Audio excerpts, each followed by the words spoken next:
হরে কৃষ্ণ। দণ্ডবোধ প্রণাম সকলকে। আশা করি সকলে গুরু গৌরাঙ্গের কৃপায় কুশলেই আছেন।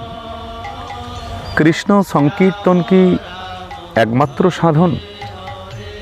জগৎগুরু শিল প্রভুপাদ ভক্তি সিদ্ধান্ত সরস্বতী গোস্বামী ঠাকুর বলিতেছেন, হরিভজন ব্যতীত জীবের এ সংসারে কোনো কর্তব্য কর্মই নাই।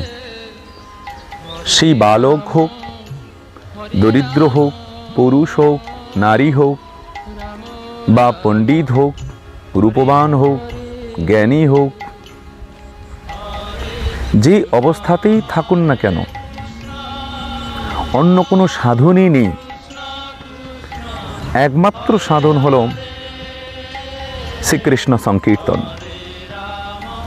অতএব আপনারা ভগবান শ্রীকৃষ্ণ সংকীর্তন করুন ও সুখী হন। কেননা কৃষ্ণ সংকীর্তন ব্যতীত বা শ্রীকৃষ্ণ সংকীর্তনের সম কোনো সাধনই নেই, যার দ্বারা ভগবানকে প্রসন্ন করা যায় অতি সহজে। হরে কৃষ্ণ। জয় নিতাই, জয় গৌর। সকলে ভালো থাকুন, সুস্থ থাকুন।